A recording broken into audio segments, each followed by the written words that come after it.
On a Thursday evening of no particular promise, the annual fundraising raffle for the Flaxborough Amateur Operatic Society reached its climax in the Assembly Rooms, a hall whose most striking feature was the smell of polish that no performance could quite obliterate. Rows of townsfolk sat dutifully, clutching their ticket stubs as though they were confession slips, while the chairman, Mr. Edwin Hargreaves, rose with his customary cough and the air of a man entrusted with destiny. The prizes, arrayed upon a side table, represented a noble spectrum of provincial generosity: a tin of assorted biscuits, a basket of soap wrapped in cellophane, and for the grand winner a leather-bound ledger presented by the town's only stationer of ambition, Mr. Cyril Slope. It was perhaps not the sort of prize to inspire whoops of joy, but in Flaxborough the utility of neat pages outweighed the exoticism of wine or fruit. Mr. Hargreaves, peering over his spectacles, reached into the revolving drum of tickets with ceremonial caution.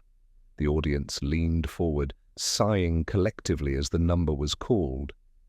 A Mrs. Emmeline Curdle tottered forward to claim the ledger, looking rather as though she had been caught committing an indiscretion. At that moment, a noise broke the spell, a peculiar thud, followed by the sharper sound of something sliding across the polished floor. Several ladies gasped. One man swore softly, which caused his wife to give him a sharper jab than the noise itself. From beneath the table of prizes, the ledger itself, still bound in its thin gold ribbon, had slipped from Mrs. Curdle's hands, landed squarely on its spine, and fallen open as though eager to reveal its contents. Instead of the blank, virginal pages expected, the volume displayed neat columns of writing in a strong, almost pompous hand. Figures marched in rows accompanied by initials and in some cases cryptic annotations. "Well, really," murmured Mrs. Curdle, bending with difficulty but not without curiosity. She read a line or two and straightened abruptly, colour rising in her cheeks. "This is not a prize at all, it's a disgrace." The words, like most things in Flaxborough, rippled instantly through the room. People edged closer, peering over one another's shoulders. The vicar's wife, who prided herself on knowing everything worth knowing, pursed her lips so tightly that one feared for her circulation. Mr. Hargreaves, flustered, attempted to retrieve the ledger, but his hands were stayed by the collective hunger of the crowd to see. What was revealed before the book was finally whisked away under the chairman's jacket were names recognizable to almost everyone present. Against them, numbers that could only be debts, loans, or payments of a nature quite outside the polite limits of the cooperative's credit scheme. One entry, attributed to Alderman P., carried beside it the word unrepaid. Another, simply Mrs. J. T. bore the chilling annotation urgent, silence essential. The room, in that peculiar state of English embarrassment, grew hushed. People smiled too widely, adjusted hats that needed no adjusting, and whispered to their nearest neighbour with the brittle relish of those who both fear and long for scandal. It was then that Inspector Purbright, seated discreetly at the back in his neat grey suit, closed the notebook in which he had been jotting the raffle results, purely as a favour to the Chief Constable's wife, who insisted the police ought to show willingness at such functions. His gaze rested for a moment on the flustered Mr. Hargreaves, and the ledger now clutched to the man's chest like contraband. Then, with the air of a man who had merely remembered to wind his watch, Purbright slipped his pencil into his pocket and rose to leave. No one noticed his departure, which was exactly as he preferred it. By the following morning, the ledger was the only topic to which Flaxborough could possibly devote itself. Markets were attended not for cabbage or chops, but for the nourishment of speculation, and queues at the cooperative stretched longer than any ration line had in living memory. Men buying nails from the ironmonger spoke with unusual relish, and women who had not exchanged words for years rediscovered the urgent need to borrow teaspoons. The ledger, in itself, was no crime, not yet. A book containing names and figures might have been anything from a tally of bridge debts to a record of choir subscriptions. But the manner of its eruption sliding, as if possessed, into the light of public scrutiny had converted it into a moral thunderclap. That Mrs. Curdle had declared it a disgrace gave it the aura of a discovered sin. In the snug of the barley mow, three gentlemen of varying girth and certainty exchanged versions of what they had seen. Mr. Plummer, retired postmaster, insisted the initials had been Alderman Plunkett, though he confessed he had not been close enough to make out the final letters. Mr. Ray, who drove the milk lorry, suggested that it was Alderman Phipps, adding that he had heard a man of that name once owed 24 cream bottles. The third, a solicitor's clerk whose practice was not burdened by an excess of clients, hinted darkly that perhaps both men were implicated. Meanwhile, Mrs. Emmeline Curdle herself, who had slept little, retold the moment with increasing embellishment. By the time she reached her third neighbour that day, the book was said to have contained not merely debts, but intimate notes of a compromising character, a phrase she relished with a nervous tremor. Her audience, however, enjoyed the words without demanding specifics, for in Flaxborough, imagination supplied where fact hesitated. Inspector Purbright, on the other hand, refrained from any contribution. Having taken his breakfast of boiled egg and toast, he strolled to the police station with the air of a man going nowhere in particular. There he inquired of Sergeant Malley whether anything of interest had been reported overnight. Malley, whose idea of interest seldom rose above a motorist knocking down a bollard, shook his head, then hesitated. "Well, sir, there's some talk. People say that the book was full of names, accounts of money lending, some say. But it was meant as a prize, wasn't it? Odd sort of prize." "Odd indeed," Purbright murmured, adjusting his spectacles. "We must try, Sergeant, to resist the excitement of townsfolk until we know a little more." Yet, even as he counselled calm, he wondered at the chairman's agitation. Mr. Hargreaves had not merely been embarrassed. He had acted with the zeal of a man who wished for evidence to be buried, and that suggested knowledge beyond the polite limits of a raffle committee. Later that morning, the inspector presented himself at the premises of Cyril Slope, stationer and provider of the ill-fated prize. Slope's shop smelled of ink and varnish, and was arranged with such obsessive neatness that customers left feeling vaguely guilty at disturbing it. Mr. Slope, a man whose moustache made up in sharpness what his character lacked in decisiveness, bustled forward. "Ah, Inspector, what can I set aside for you today? Diaries, pens, a ledger, perhaps," said Purbright mildly. The stationer's eyes widened. "Ledger? Oh, dear me, is this about last night?" "Quite a misunderstanding, Inspector, quite. That particular volume was not, you see, quite what I intended. It was supposed to be an ordinary blank book. A mistake in binding, no doubt. My assistant must have wrapped the wrong one." "Your assistant?" Purbright inquired gently. "Yes, young Perkins, not always as attentive as one might wish. I shall speak to him very severely." Purbright inclined his head. "Of course. And the book in question was one of your own, from your stockroom?" Mr. Slope hesitated the tiniest moment too long. "Why, yes, naturally." "A commercial ledger must have been lying about." Purbright let silence stretch, which had the useful effect of making men supply more than they intended. Slope fussed with a fountain pen, then added, "I hardly ever sell ledgers these days. Only businesses and such like want them. Perhaps a customer left it behind and it was tidied onto the shelf by mistake. Yes, that must have been it." Purbright smiled, thanked him, and departed with no outward sign of doubt. By noon, the affair had blossomed into a full-blown scandal of conjecture. Some held that the ledger contained proof of usury, a word not heard in Flaxborough since the vicar's sermon on Shylock. Others whispered of bribes connected to council permits, At least one lady confided to another that she feared it might contain a list of immoral subscriptions, though she was unable to define the term beyond suggesting foreign magazines. The inspector, observing this tide of imagination, knew better than to attempt to stem it. Gossip was not merely inevitable, it was useful. In the flow of exaggeration, people revealed more about themselves than about the matter at hand. He made a quiet note of who was most eager to add embroidery and who preferred to avert their eyes entirely. That evening, Purbright attended the meeting of the town council, not in any official capacity, but because, as he said to Mally, it is often illuminating to see who shifts in their seat when discomfort is abroad. The councillors, all male, all grave, gathered in the stuffy chamber that smelled of dust and municipal compromise. At the head sat Alderman Plunkett, florid and sweating.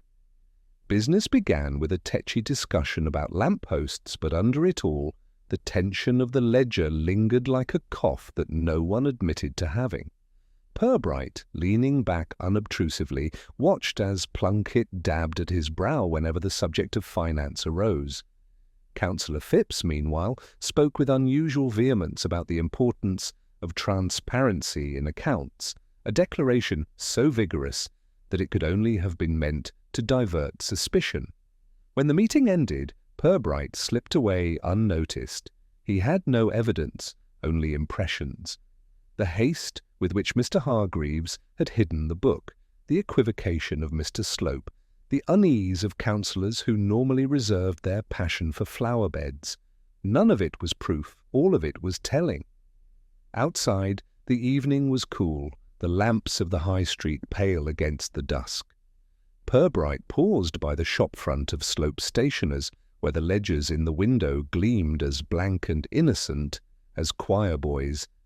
Yet one of them had carried secrets into the light, and secrets, he reflected, were things Flaxborough excelled at manufacturing. He turned towards home, where his supper awaited. Tomorrow, he knew, the town would gossip even louder, and somewhere in that chorus of whispers, a truth would try to keep itself hidden. The next morning found Inspector Purbright seated in his office, his expression one of mild contemplation that could easily have been mistaken for drowsiness.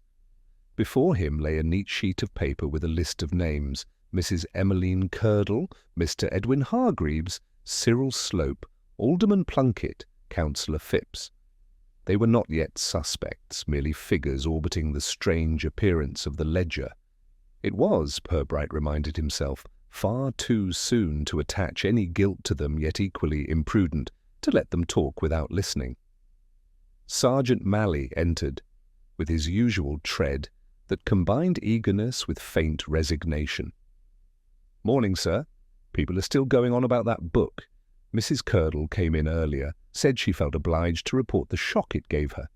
Did you make her comfortable, Sergeant?" Purbright asked, glancing up mildly. "Give her a chair, sir. Tea as well, though she wanted it stronger than regulation. Commendable. We must not stint those who feel they are serving justice." Purbright rose, slipped on his coat, and suggested they begin with Mrs. Curdle herself. She lived in a tidy, semi-detached house on a road where curtains had the nervous habit of twitching whenever anyone approached. She received them with the air of a martyr, interrupted during a particularly important sacrifice. "Oh, Inspector, I still feel faint when I think of it," she began, settling them in her sitting-room.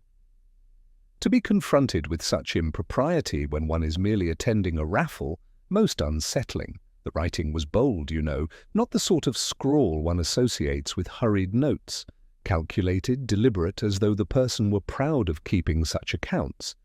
Purbright nodded with gentle patience. "And you saw names?" "I did indeed. Not many, but enough to make me certain it was not an innocent matter. One entry, I hardly know if I should repeat it, was marked urgent, silence essential." What respectable transaction could require such secrecy? "Did you notice whose name it was beside?" Purbright asked softly. Mrs. Curdle pressed a hand to her bosom. It looked like a Mrs. J.T. I cannot think who in the town that might be. Of course, one hopes it was not anyone from the church guild, but I cannot say more. Purbright thanked her kindly, making no judgment, and soon moved on. Their next call was upon Mr. Edwin Hargreaves, chairman of the raffle committee, who lived in a square house that looked as though it resented having been built at all.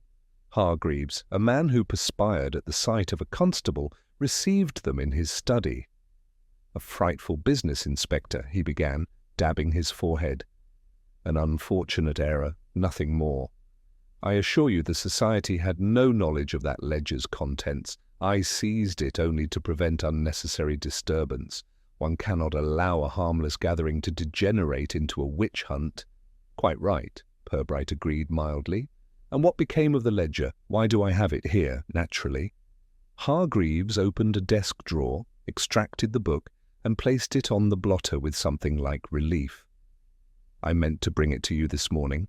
Purbright examined the volume with apparent casualness. The entries were neatly inscribed, the ink consistent, the annotations deliberate. He noted that the writing was firm, unhesitant. A book like this was not compiled in secrecy, but with a sense of order, almost pride. "And you do not recognize the hand?" Purbright asked. "Not in the least, though I dare say it has the look of a man's hand, don't you think?" Purbright made no reply.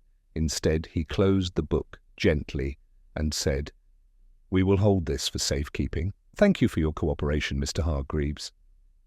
Their next visit was again to Cyril Slope's stationer's shop, though this time Purbright requested to speak with the assistant, young Mr. Perkins.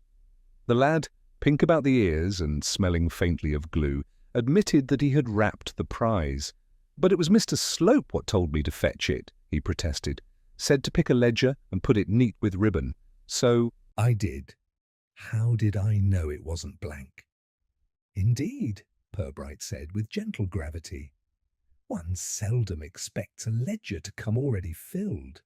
The boy, sensing that truth was not an adequate shield against suspicion, reddened further and assured them he had never so much as opened the book. Purbright let him go with a nod, making a quiet note of the detail. By the end of the morning, the inspector and his sergeant returned to the station with more to think about than to conclude. Purbright sat once again at his desk, turning over the curious circumstances.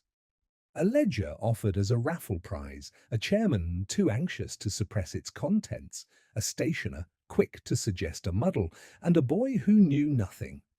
It was, on the face of it, a mistake. Yet mistakes of this nature seldom arrived so obligingly in his experience.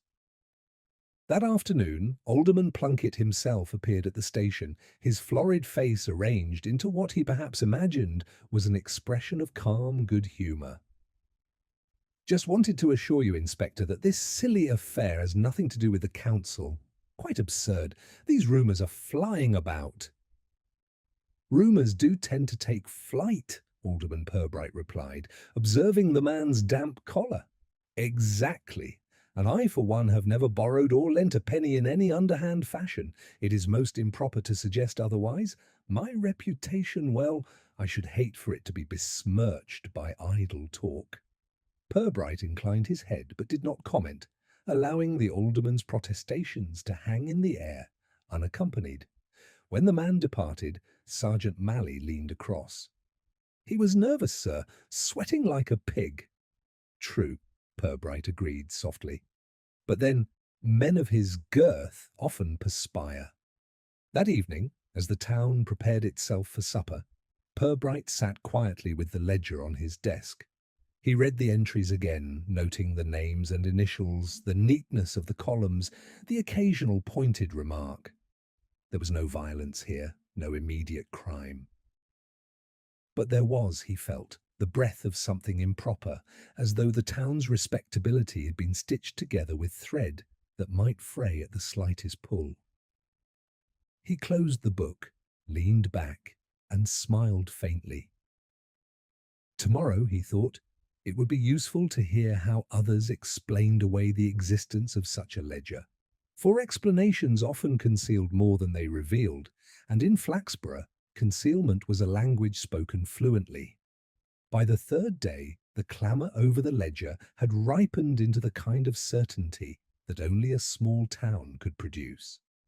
While the actual entries remained locked away at the police station, the townsfolk filled the blanks with invention, and inventions like yeast grew rapidly when stirred with gossip.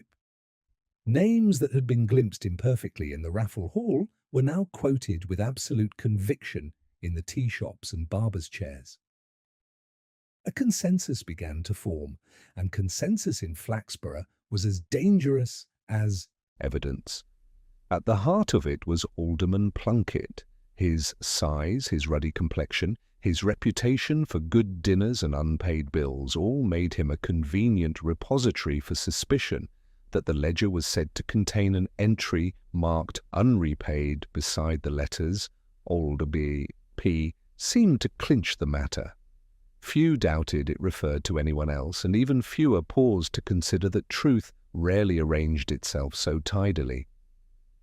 Inspector Purbright, observing all this with the calm of a man who had seen rumour perform its tricks too often, nevertheless decided it was time to speak with the alderman more formally.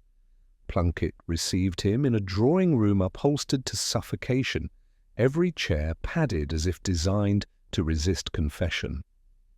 The alderman himself perched uneasily on a sofa that groaned faintly under his bulk. "I must say, Inspector," he began with an attempt at joviality, "this is all dashed awkward. Perfectly absurd, of course. Some scribbler has decided to use my initials for his little joke. Can't imagine why." Purbright smiled gently. "You are aware, Alderman, that the ledger is filled with references to sums of money loans, repayments, occasional remarks about discretion." "Discretion? Pah!" Plunkett's colour deepened. "If ever there was a man who conducted his affairs above board, it is I. Why, my dealings are as transparent as glass." "Which does not always prevent breakages," Purbright murmured. He let the silence extend until Plunkett, shifting heavily, began again. "I suppose someone thought it amusing. Well, I can assure you I've never borrowed anything except perhaps the mayor's lawn roller, and that was promptly returned. In any case, I demand this nonsense be quashed before it damages my standing. The council cannot function if its members are subject to malicious tittle-tattle." Purbright inclined his head in polite agreement, which had the useful effect of making the alderman redouble his protestations. Only when the man had exhausted himself in denials did the inspector rise, thank him, and depart with nothing more accusatory than a courteous handshake. Back at the station, Sergeant Malley was inclined to take the matter at face value. "He's sweating, sir, and shifting about like he's sat on a thistle. If that ledger says Old P, I'd wager my pension it's him." "You may wish to reconsider that wager," Purbright said mildly, "for pensions are a more reliable certainty than human misdeeds." "Still, you are right to note his discomfort. People often reveal more by the energy they expend in appearing innocent." Malley frowned, unconvinced. "Then who else could it be?" "No other alderman with a P in his name." "There is also Councillor Phipps," Purbright remarked softly, turning a page in his notebook. The sergeant looked doubtful. "Aye, but he talks too much for a guilty man. You'd never get him to write things down neat in a ledger." Purbright allowed himself the flicker of a smile. "Not everyone arranges their sins to suit our expectations, Sergeant." Meanwhile, the town's appetite for scandal produced its own evidence.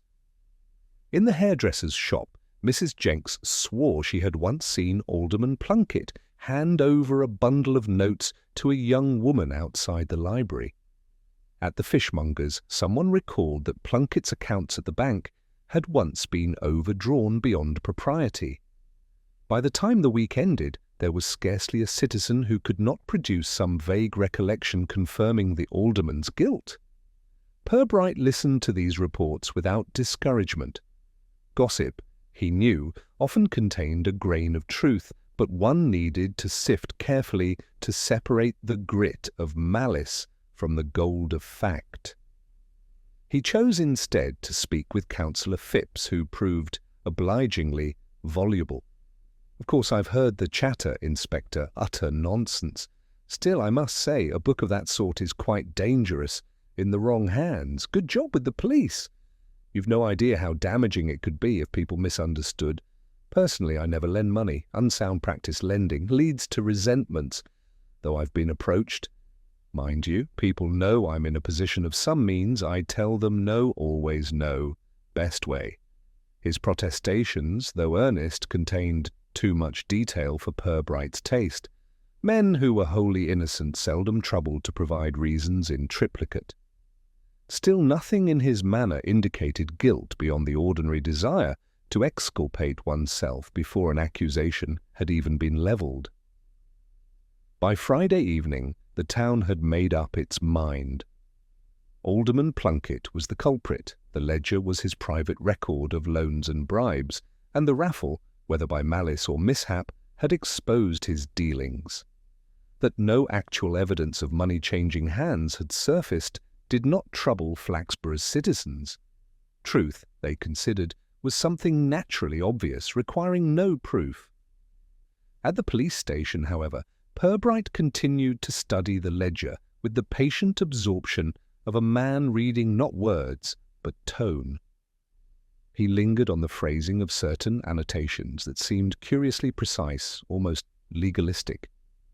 One note, beside a payment entry, read, "Receipt demanded, no witness present." Another, "Risk of exposure if repeated." They were not the hurried jottings of a casual borrower or lender, but the deliberate remarks of someone who observed with a professional eye. When he closed the book at last, he said quietly, "Sergeant, I believe the town has chosen its villain for convenience. It is our task to wait for the truth, which is seldom convenient." Malley sighed, but nodded. "So you don't think it's Plunkett after all?" Purbright's smile was thin. "I think he is guilty of many things, Sergeant. Whether this is one of them remains to be seen." Outside, the lamplighter made his slow circuit, the evening drawing over Flaxborough like a shawl. Behind shuttered windows, people whispered the latest embellishments. In parlours, in pubs, in backyards where washing still flapped in the twilight, the same story was rehearsed until it hardened into what everyone called fact.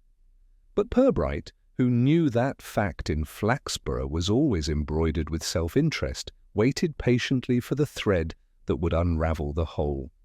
He had no need to rush. Secrets, once disturbed, rarely settled quietly back to sleep. The Saturday market opened with its usual bustle of barrows, baskets, and bargained-down cauliflowers, though the air was thick with speculation that had little to do with produce. Alderman Plunkett's name passed from lips more often than the price of mackerel, and the ledger had become, in the town's imagination, an object of dark glamour, as though it had been discovered not at a raffle, but in the ruins of some forbidden library.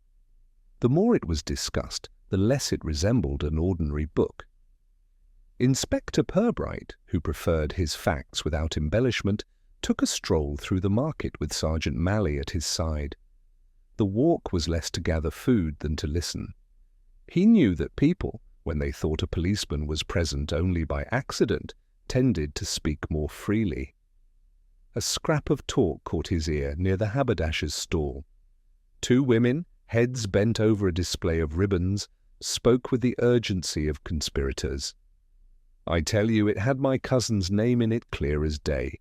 She nearly fainted when I said that. Nonsense, Gladys. If that were true, she'd never show her face again. Oh, she pretended not to hear me, but I saw the colour drain from her cheeks." Purbright, pausing to examine a display of buttons, filed the exchange away. Not proof, of course, but a clue to where embarrassment might lie. Later, in the police station, he opened the ledger once more. He had read it several times, yet one line now drew his attention with a new sharpness. Mrs. J.T. urgent. Silence essential. He had asked Mrs. Kirtle about this, but she had only offered alarmed conjecture. The oddity was not the entry itself, but its placement. Unlike the other notations, which were strictly numerical, this one bore an air of warning, almost theatrical in its insistence. "Sergeant," he said quietly, "have you noticed that the handwriting is consistent throughout? Same pressure, same rhythm." "Aye, sir. Means it's one hand, doesn't it?" "Exactly, and that hand belongs, I suspect, to someone who intended the book to be read eventually. The entries are too deliberate, too well arranged to be merely a private aid memoir." Malley scratched his chin. So it was meant to be found? Then why wrap it up as a prize? "That is the curious part," Purbright murmured. "Perhaps it was a mistake, perhaps not. But there is another oddity." He tapped the page lightly with his finger. The ribbon that bound it at the raffle was new, clean, untarnished. Yet the ledger itself is worn at the edges, as though handled for months. Why take the trouble to dress an old book as though it were new? Malley frowned. To make it look like a proper prize? Or, Purbright said, his tone thoughtful, to disguise the fact that it was not meant to be a prize at all. The following afternoon he visited the assembly rooms under the pretext of speaking with the caretaker, Mr. Bristow, a man of thin frame and thinner patience. Bristow confirmed that the prizes had been delivered by Cyril Slope's assistant and left on the side table in a neat pile. He himself had merely swept the hall and locked up. But as he described the evening, Purbright noticed an unconsidered remark.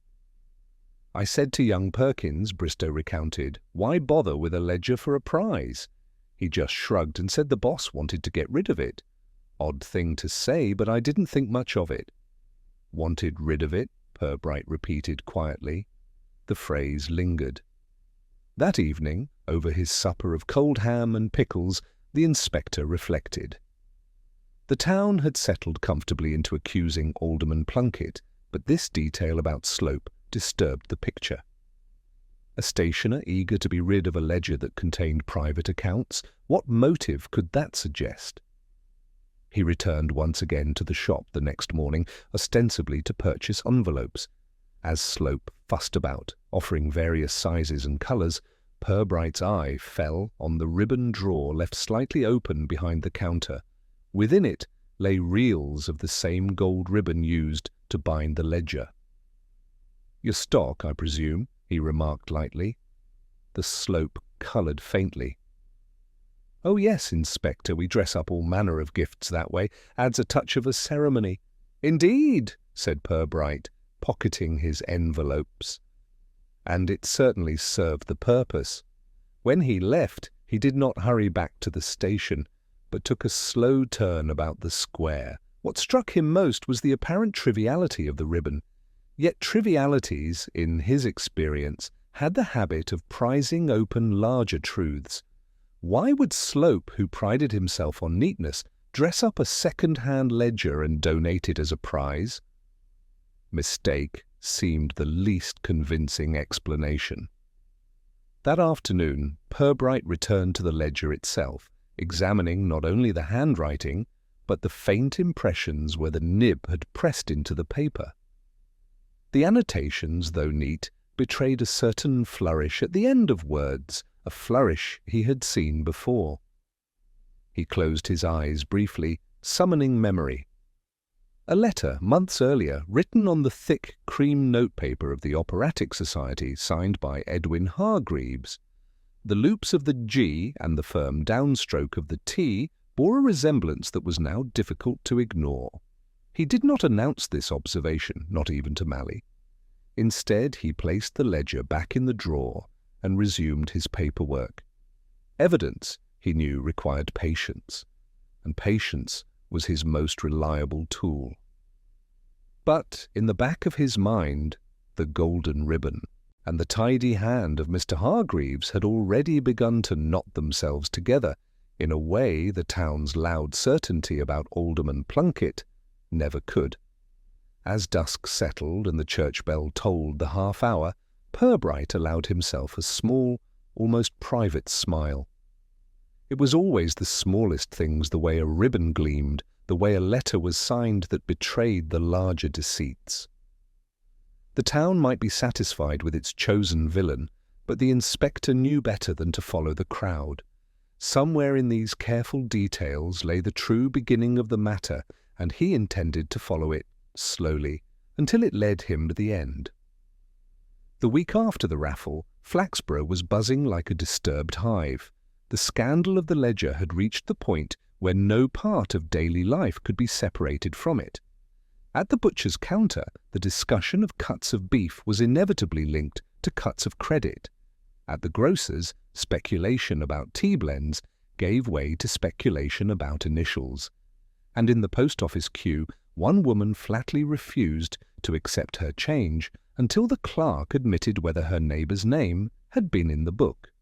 Inspector Purbright, walking quietly about the town, gave the appearance of a man mildly interested in weather vanes. He allowed the chatter to float past him like music from a distant gramophone, but he also had his ear tuned to those who spoke too little. He knew well enough that in Flaxborough the guilty did not necessarily shout the loudest. Sometimes they folded themselves into silence and hoped to go unnoticed.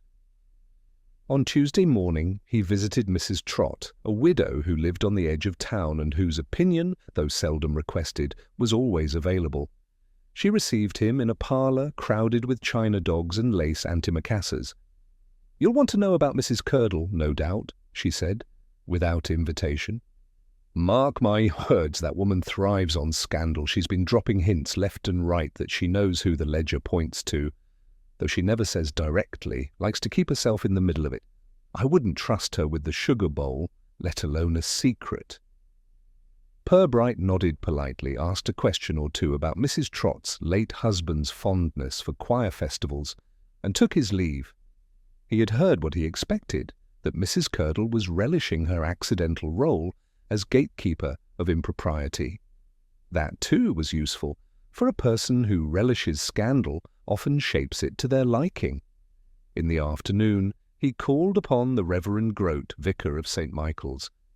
The vicar, who had already preached a sermon on the dangers of hidden sin, was eager to extend his observations. "What disturbs me most, Inspector, is not the existence of the ledger, but the eagerness with which people seize upon it. One might almost suppose they long to find corruption among their neighbours. That cannot be healthy for the spirit of the town. It corrodes trust." "Indeed," Purbright murmured, "though it may also reveal where trust was never well placed to begin with." The vicar frowned, unwilling to concede that point, but invited him to tea nonetheless. Over a plate of thin biscuits, Purbright gleaned a more telling remark. Grote admitted that several members of his congregation had approached him privately, anxious lest their names were in the book. He declined to say who, but Purbright marked the revelation carefully.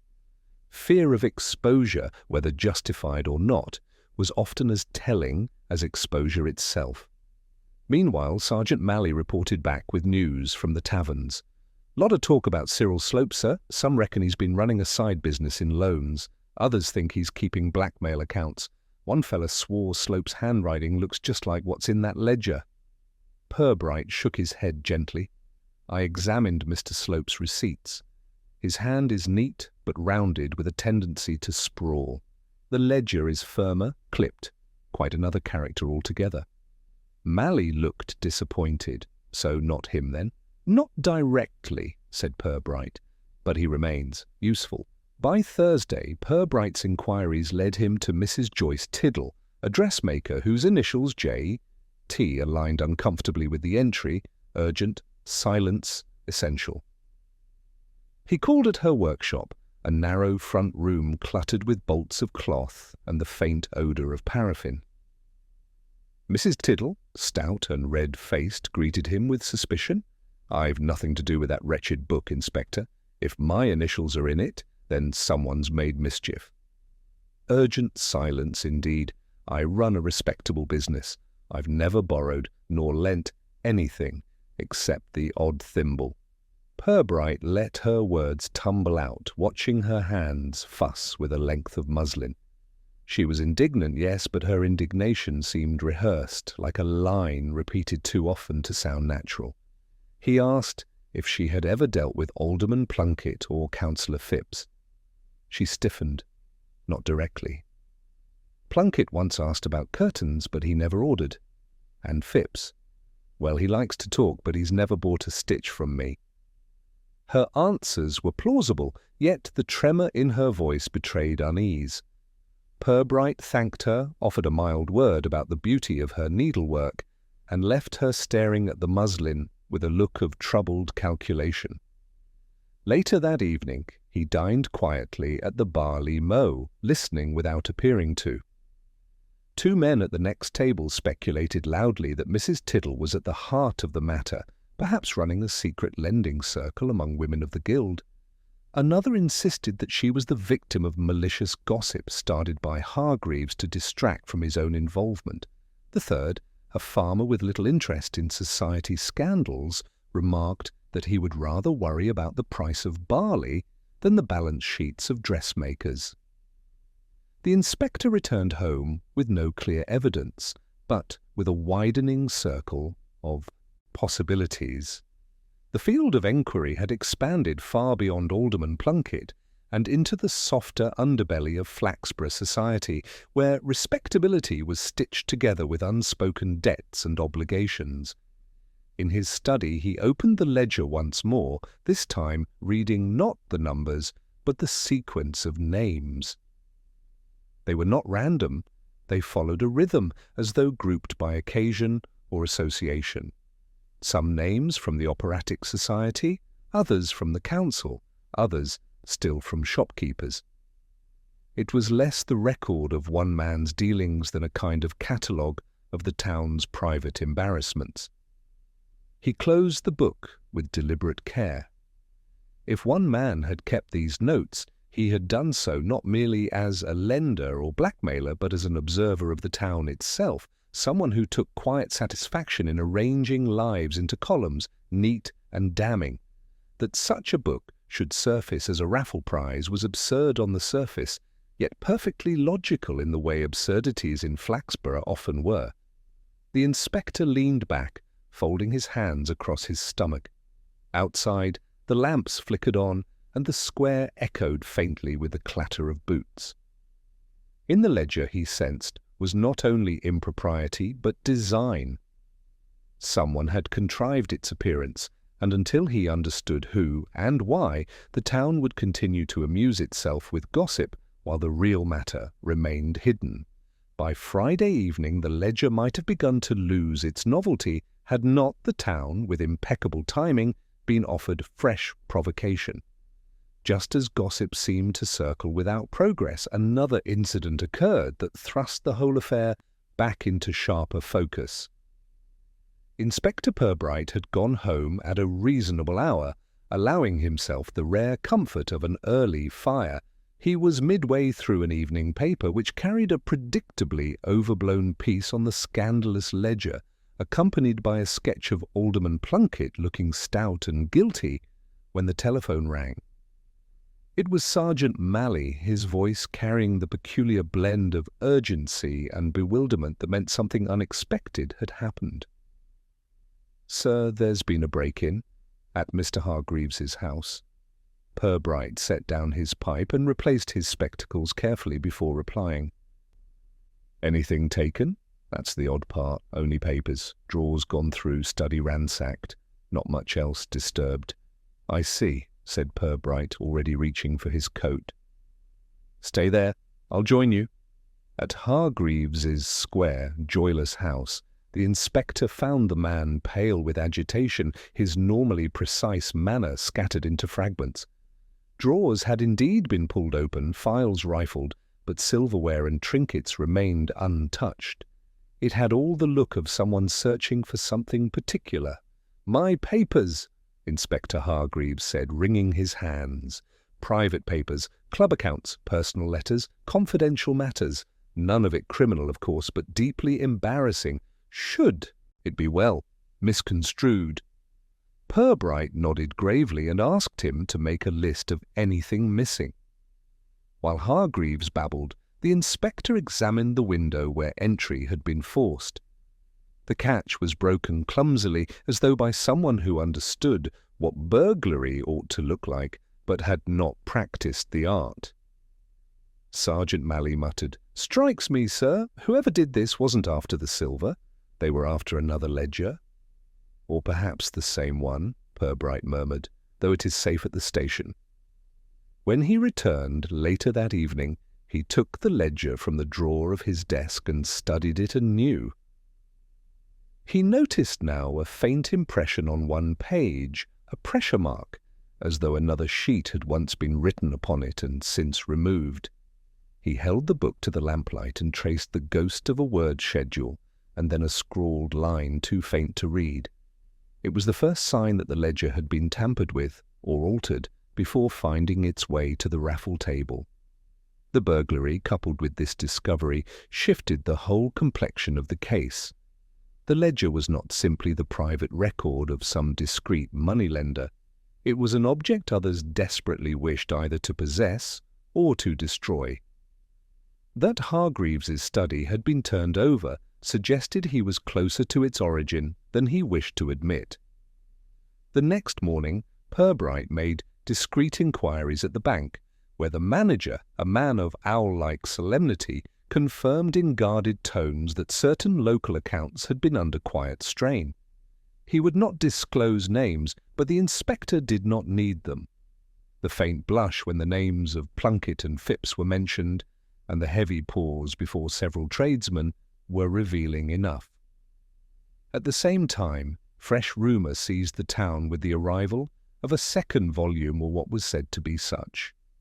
A boy delivering groceries to Mrs. Tiddle claimed he had seen her with a book remarkably similar in appearance to the contested ledger. Word spread faster than fire, and by noon the dressmaker's name was once again at the centre of every whispered conversation. Purbright visited Mrs. Tiddle that afternoon. She was defensive before he asked a word.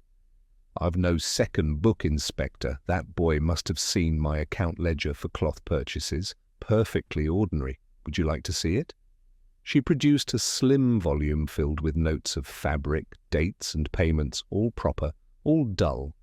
Yet Purbright noticed she held it with both hands, as if shielding it from seizure. Her eyes flicked anxiously toward the door. He did not press the matter, but thanked her and left, leaving her to her troubled conscience. That evening he walked slowly through the square, reflecting. The town had been content with its villain in Plunkett, but the burglary had disturbed that neat picture. Someone's anxiety was great enough to risk exposure in search of papers.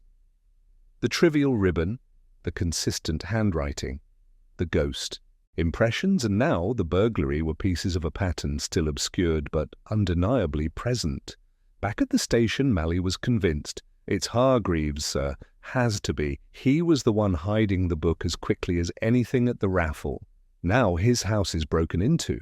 He's tied up in it." Purbright gave his sergeant a tolerant smile. "That is a conclusion, certainly, but we must resist concluding too soon. It would be a pity to close the book before we've read all the pages." The sergeant sighed, but he knew better than to press. Purbright, content to let silence ripen, opened the ledger once again and studied its neat lines. It was not only a record, but bait. Someone had set it out deliberately. The question was not only who had kept it, but who had chosen the raffle as the stage for its appearance. Outside, the clock of St. Michael's chimed the hour, and the town, restless in its certainties, lay quiet under a blanket of rumour. Purbright, pencil-tapping gently against his teeth, thought not of the town's chosen villain, but of the hand that had tied the ribbon, neat and deliberate. That hand, he was increasingly certain, belonged to someone who enjoyed not only keeping records, but arranging dramas. And the second incident, the burglary, was less a crime in itself than a sign that the drama was far from over. Sunday morning in Flaxborough possessed its usual air of piety mingled with calculation. Church pews were filled, but the murmur of hymns carried an undercurrent of worldly speculation. Faces bent devoutly to prayer, while eyes darted sideways, searching for hints of shame or relief in neighbours' expressions. Even within the vicar's sermon, ostensibly on the epistle to the Corinthians, there were unmistakable barbs about secrecy, debts, and the wages of sin. The ledger, in short, was present in spirit at St. Michael's long before Inspector Purbright strolled past its porch. He did not attend service himself, but he observed its dispersal. From the churchyard wall he watched the congregation flow out in knots of 2 and 3, their conversations half stifled by politeness, but sharpened by urgency. Mrs. Curdle lingered on the steps, recounting for the 6th time how the ledger had fallen open, while Alderman Plunkett hurried down the path, sweat already gathering despite the chill. Hargreaves emerged later, thin-lipped and distracted, nodding stiffly to those who greeted him. Purbright, hands behind his back, filed away their demeanour as carefully as he might a statement. Walking homeward, he reflected on the nature of impropriety. Flaxborough did not excel at grand villainies, its scandals were rarely violent, and its ambitions seldom extended beyond advantage over a neighbour. Yet in the small jealousies, the minor debts, the silent exchanges of favours, there lay the texture of motive as potent as greed or revenge. A ledger that recorded such transactions was more dangerous to reputations than to fortunes. The sums in its pages were modest. The shame they implied, however, was boundless. He thought of Hargreaves, whose composure had frayed since the burglary. The man's protests of innocence had been more elaborate than circumstances required, and his study had been searched with a thoroughness that suggested either desperate concealment or desperate discovery. Purbright weighed both possibilities carefully. That afternoon he invited Sergeant Malley to review the matter quietly. They sat in the inspector's office, blinds half drawn against the watery sun. The ledger lay open between them, its neat lines absorbing the light like a mirror of human pettiness. "Tell me," Sergeant Purbright said, "what strikes you about the entries here?" Malley frowned. "Well, sir, they're tidy, regular, like bookkeeping, precisely. And yet there is no balance column, no arithmetic, only notes of obligation.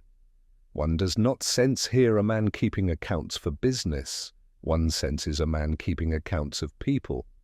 Malley rubbed his head. "Then it's blackmail, sir?" "Not quite. Blackmail requires demands. This book contains none merely observations, but it does serve as leverage, should the keeper ever wish to apply it." The sergeant shifted. "So who'd want such a thing? Someone who thrives less on money than on control?" Purbright murmured. "A man perhaps accustomed to committee minutes, to ruling from the chair, to recording in precise, unassailable prose." He let the words hang, watching Malley's brow furrow as the thought of Hargreaves took shape unspoken. That evening, Purbright took the ledger home. In the quiet of his sitting room, he leafed through it slowly, pausing not over the figures, but over the annotations.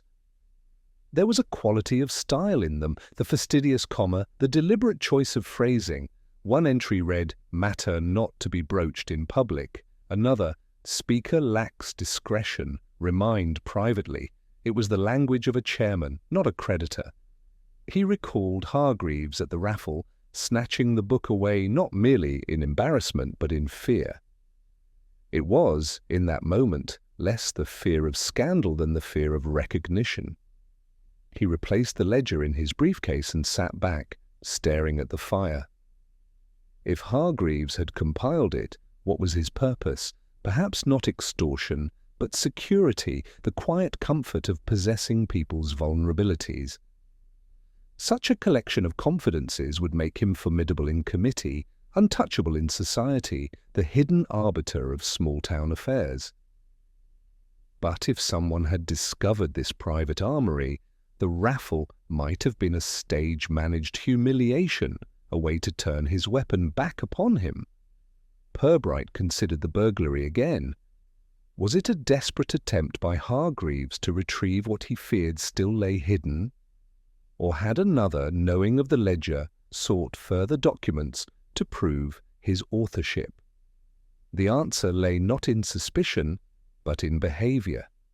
He thought of Cyril Slope fluttering with explanations, of Perkins, the assistant, too nervous to lie convincingly, of Mrs. Tiddle hiding her fear beneath indignation, of Plunkett and Phipps, each guilty of vanity more than crime, and then of Hargreaves, whose every gesture since that night had been marked by the unease of a man who sees his mask slipping. Outside, the bells of St. Michael's tolled vespers. Purbright, folding his hands neatly, allowed himself a small sigh. The town was eager for villains, but he was less concerned with guilt than with truth. In Flaxborough, truth was seldom explosive. It was revealed instead by the tremor of a hand, the slip of a phrase, the ribbon tied too neatly on an old book. He decided that for now he would wait. The guilty, in their efforts to guard themselves, often revealed more than the inquisitor could discover by force. And the ledger, sitting quietly in his briefcase, had a way of unsettling people the moment it was mentioned. He resolved to use it, not by accusation, but by listening carefully, as those with something to fear betrayed themselves. The fire hissed softly. In the warm glow, Inspector Purbright's thoughts moved as steadily as a clerk's pen. The ledger had been meant as a prize, but it was turning out to be something far more useful, a mirror in which the town's pretenses were beginning to collapse one by one. On Monday morning, Inspector Purbright resolved upon a small experiment. He was not given to elaborate stratagems. Life in Flaxborough rarely required them, but he knew the value of a well-timed remark and the effect of allowing nervous people to imagine they had betrayed themselves. The ledger, after all, was as much a psychological instrument as a physical one. He began at Cyril Slope's stationer's shop, stepping inside just after the doors were unlocked. The little bell tinkled with its usual suggestion of feeble cheer. Slope emerged from behind the counter, moustache bristling, hands fluttering. "Inspector, another visit? I do hope nothing fresh has come up." "Only routine," Purbright said mildly. He laid the ledger, closed, upon the counter. "I thought perhaps you might glance at this binding. A tradesman such as yourself can tell me whether it is of recent stock or older." Slope's expression tightened at the sight of the book. He bent to it with exaggerated care. "Ah, yes, well, this is one of ours, of course, though not new. You see, the wear at the spine could be, 10, perhaps 12 years old. Why, I dare say it might even have been part of a batch I inherited when I took over from my father." Purbright nodded gently. Curious, then, that it should be dressed up with a new ribbon and presented as a prize. Quite. An unfortunate muddle. Slope laughed nervously, then lowered his voice. "You still have it here, then? Best place for it, Inspector. Safer with you than anywhere else." Purbright thanked him, tucked the ledger back into his case, and departed without further comment. He had not expected confession, only the small tremor that came when a man was reminded of something he wished forgotten. Slope had obliged, and that was sufficient for now. His next stop was Mrs. Tiddle's workshop. The dressmaker received him with forced brightness. Bolts of cloth leaned against the wall like silent witnesses. "I trust you've spoken with that boy, Inspector," she said briskly.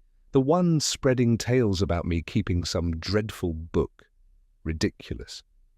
"I have indeed spoken with him," Purbright replied evenly.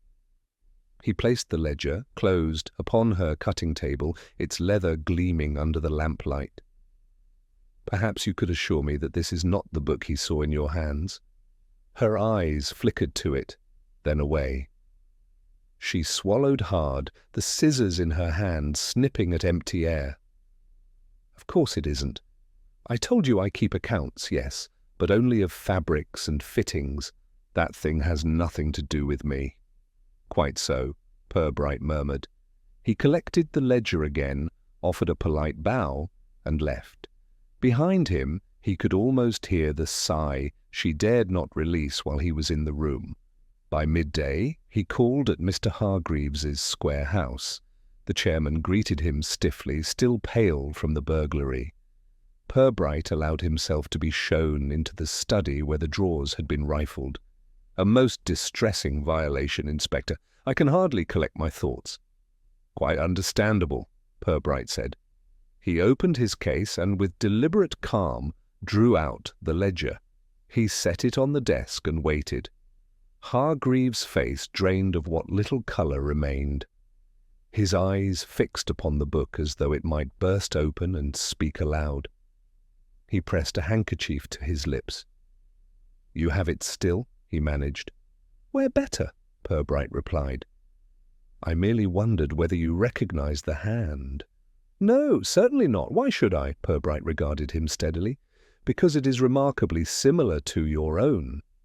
The silence that followed was thick with Hargreaves's shallow breaths. At length he laughed thinly. "Inspector, you mistake coincidence for connection. Many men write with a tidy hand." Purbright closed the book gently. "So they do. I shall not trouble you further today." When he returned to the station, Malley was waiting eagerly. "Well, sir, did he squirm?" "A little. Squirming is seldom decisive, but it can be instructive." The sergeant grinned. "I'll wager it's him, sir." "Perhaps," Purbright said, "but let us not yet settle our wagers. What interests me most is not who wrote the ledger, but who arranged for it to fall open before half the town. That required a deliberate hand, and one not motivated by simple chance." He spent the rest of the afternoon drafting routine correspondence, but his mind returned again and again to the reactions he had observed. Each had betrayed something different. Slope's fluttering anxiety, Mrs. Tiddle's defensive indignation, Hargreaves' pale dread. None admitted ownership, yet all three bore some relation to the book's sudden appearance. That evening, Purbright walked alone through the quiet streets, the lamps glimmering on damp cobbles. He considered how improprieties seldom travelled alone. They clung together, each protecting the other, until one small tear exposed the whole fabric. The ledger had provided that tear. All that remained was to tug at the loose threads until the pattern revealed itself. In the window of the assembly rooms, the faded posters of past operas still clung, their painted figures smiling absurdly. Purbright paused to study them, thinking of the raffle, the golden ribbon, the deliberate unveiling. Whoever had contrived it had a taste for drama, and in Flaxborough that taste narrowed the field of suspects considerably. He resumed his walk, hands clasped behind his back, a small smile playing about his lips. The test had served its purpose. Now, he thought, it was nearly time to draw the curtain on the performance and reveal who had written not only the ledger, but the play in which it had been made to star. The following day brought drizzle, the sort that seemed designed not to refresh but to insinuate itself into collars and tempers. Flaxborough, with its cobbles slick and umbrellas clashing at every corner, appeared outwardly subdued.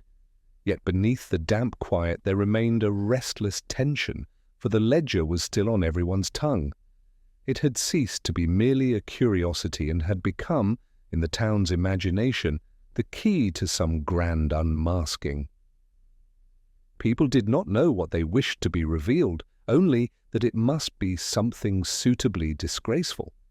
Inspector Purbright, however, was not given the luxury of vague expectations.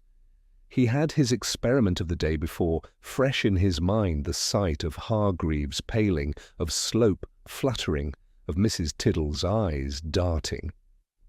Each reaction had confirmed what he already suspected. The ledger was more than a nuisance, it was a weapon.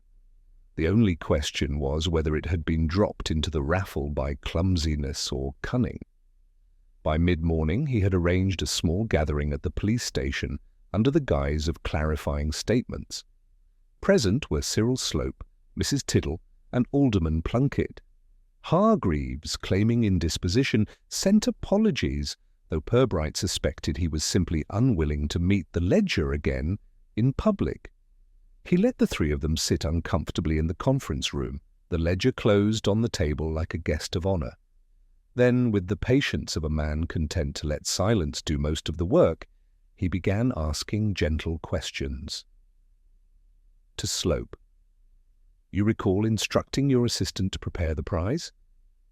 "Yes, Inspector. A misunderstanding entirely. I thought the book was blank." Perkins, silly boy, never checked. To Mrs. Tiddle. "You are quite certain the initials JT do not refer to you?" "Absolutely not." "Coincidence, nothing more. I've never been mixed up in improper dealings." To Plunkett. "You must be weary of these rumours, Alderman. Outrageous lies.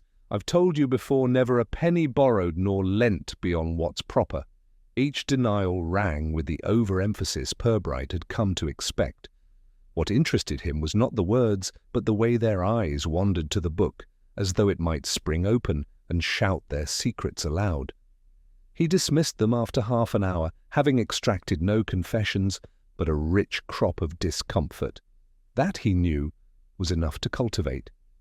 Later, in his office, Sergeant Malley burst out, "They're all lying, sir, every one of them. Oh, why don't we just say it's Hargreaves and be done with it?" Purbright smiled faintly. "Because, Sergeant, I do not yet know whether Hargreaves is the author or merely the stage manager. The two are not always the same." Malley blinked. "Stage manager?" "Yes." "Consider, if the ledger were his, would he risk it appearing at a raffle? Unless, of course, he wished someone else to be shamed. But if it is not his, then why the burglary at his house? Someone either thought he had more records or he feared they thought so. In either case, the break-in is more theatrical than practical." The sergeant frowned, but Purbright had already risen from his chair, lost in thought. That evening Purbright strolled to the assembly rooms once more. The caretaker, Bristow, had just finished polishing the floors and was glad enough to rest his mop. Over a casual word about scuff marks, Purbright asked again about the night of the raffle. "Well, sir," Bristow said, leaning on his mop handle, "the prizes were all neat, tied up. But I'll tell you one thing, I thought it strange how Mr. Hargreaves fussed over the table beforehand. Shifted the prizes about, making sure the ledger was right in the middle. Said something about the presentation, didn't think much about it, but well, Purbright thanked him, left a small coin for his trouble, and walked away with his suspicion confirmed. Hargreaves had not been surprised by the book's presence. He had been controlling its placement, perhaps its exposure. If so, then the spectacle of it tumbling open into Mrs. Curdle's hands was not an accident, but intention. The drizzle had thickened into rain by the time Purbright reached his rooms, but he scarcely noticed. He set the ledger on his desk and studied it one last time. The annotations were not financial so much as social notes on debts that were as much about favours as about money. Silence essential could as easily apply to indiscretion as to credit.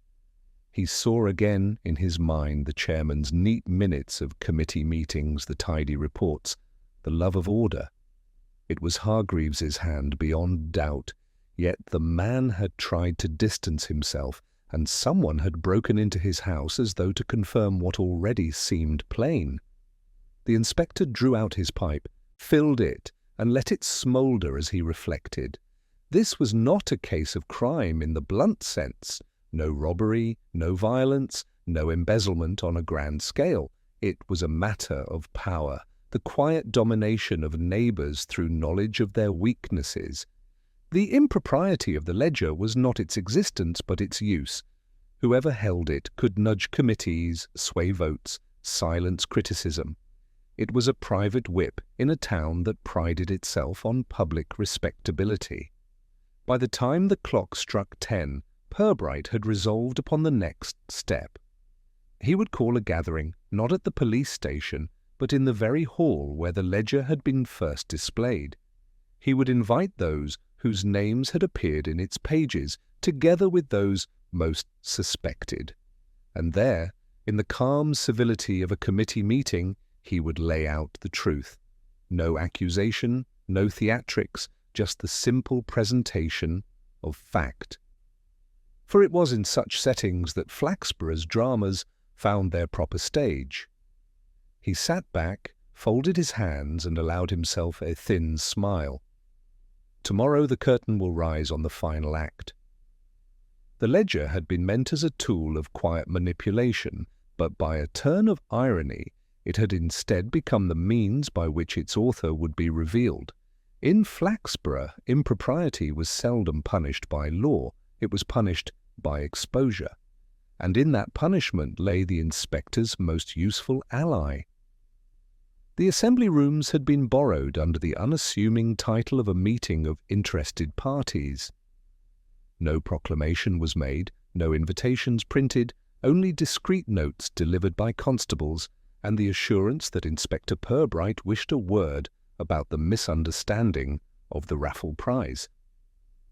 In Flaxborough, such vagueness was enough to summon a crowd, for no one with a shred of self-interest dared remain absent from anything that promised clarification. By 7 o'clock the hall was nearly as full as it had been on raffle night, though the atmosphere was markedly less festive. Mrs. Curdle sat primly near the front, eyes shining with the relish of one who expects vindication. Alderman Plunkett, mopping his forehead, settled heavily into a chair with a snort that seemed intended as defiance. Councillor Phipps talked too loudly about the weather, hoping his cheerfulness would be read as innocence. Mrs. Tiddle clutched her handbag like a shield, while Cyril Slope twitched in his seat, as if waiting to be called before a tribunal. And at the centre table sat Edwin Hargreaves, chairman of the Operatic Society, his thin mouth set in a line of strained composure. Inspector Purbright arrived without ceremony, placed the ledger neatly before him, and looked about with the faintly abstracted air of a man who might just as well be considering the layout of his garden. When the murmur subsided, he began in the tone of mild courtesy that always made people lean forward to catch more. "Ladies and gentlemen, we are here because a certain book has caused much unease. I would like, if I may, to set before you the facts as I have come to understand them. You will then, I hope, find matters clearer." He rested a hand upon the ledger. "This book contains names many of you will recognize and notes that speak of obligations, discreet favours, repayments, and indiscretions. At first glance it resembles an account book. Yet on closer inspection one sees that it is less about money than about influence. It is, in effect, a catalogue of vulnerabilities. Whoever kept it was less a creditor than a collector of weaknesses." A stir ran through the hall. Plunkett coughed explosively. Mrs. Tiddle gasped. Purbright continued gently. "The handwriting throughout is consistent. It is tidy, deliberate, and bears the unmistakable habits of one accustomed to minutes and committee records. I compared it, purely as routine, with documents in our possession. The resemblance is exact." He paused, not for effect, but to adjust his spectacles. "The hand is that of Mr. Edwin Hargreaves." For a moment the hall held its breath. Then came the rustle of satisfaction, the whisper of "I knew it," the quiet pleasure of scandal neatly confirmed. Hargreaves himself sat rigid, colourless, his hands flat upon the table. Purbright inclined his head slightly toward him. "You compiled this ledger, sir, not as a book of debts, but as an armory of knowledge. Each note is a lever, each entry a reminder of indiscretion or dependence. I do not suggest you used it to extort money. Rather, you used it to guide outcomes, to ensure compliance, to maintain quiet control. You knew that in a town such as ours, reputations are currency, and the mere hint of exposure can accomplish more than any threat." Hargreaves licked his lips but said nothing. "As to how it appeared at the raffle," Purbright went on, "that is the most curious part. The ledger was bound with a new ribbon and placed among the prizes by instruction. One might suppose this was a mistake by Mr. Slope's assistant. Yet Mr. Bristow, the caretaker, observed you yourself arranging the table before the drawer, ensuring the ledger was prominently displayed. The ribbon, I believe, was your attempt to disguise its age while lending it an air of innocence. You intended it to be chosen." A ripple passed through the room, half disbelief, half admiration for the audacity. "The reason, I suggest," Purbright said quietly, "was not an accident, but theatre. You wished to expose those whose names you had written. Perhaps you were tired of private power and sought the satisfaction of public humiliation. Or, perhaps more simply, you feared discovery and preferred to orchestrate it on your own terms. The burglary at your house, staged or genuine, only confirmed your desperation. In either case, the ledger ceased to be your secret the moment Mrs. Curdle dropped it to the floor." He closed the book with a soft thud. "There is no charge I can prefer.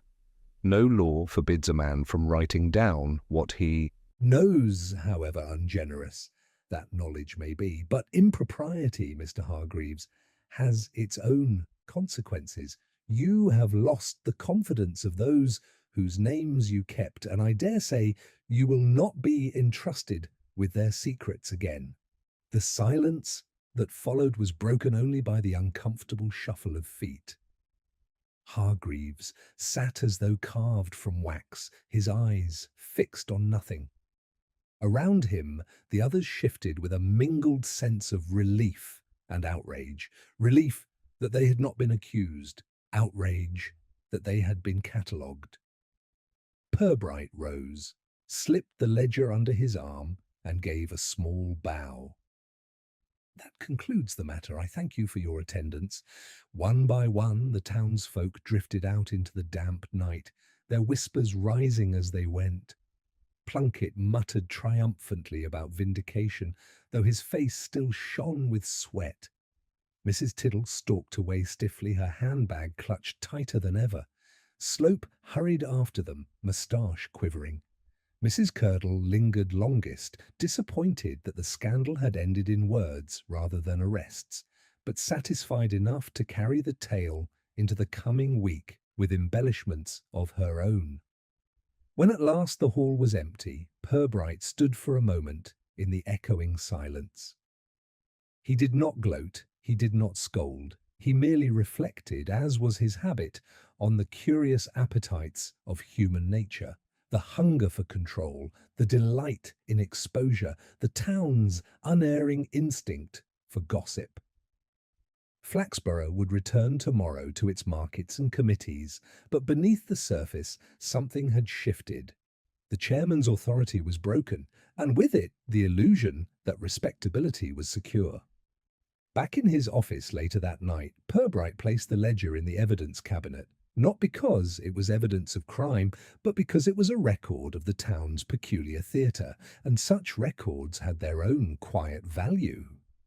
He settled at his desk, drew a sheet of paper toward him, and began the week's routine reports with the same patient hand he had always used. Outside, the rain fell steadily, washing the cobbles clean for the morning. For Purbright, the business was over. For the town, the gossip would last far longer.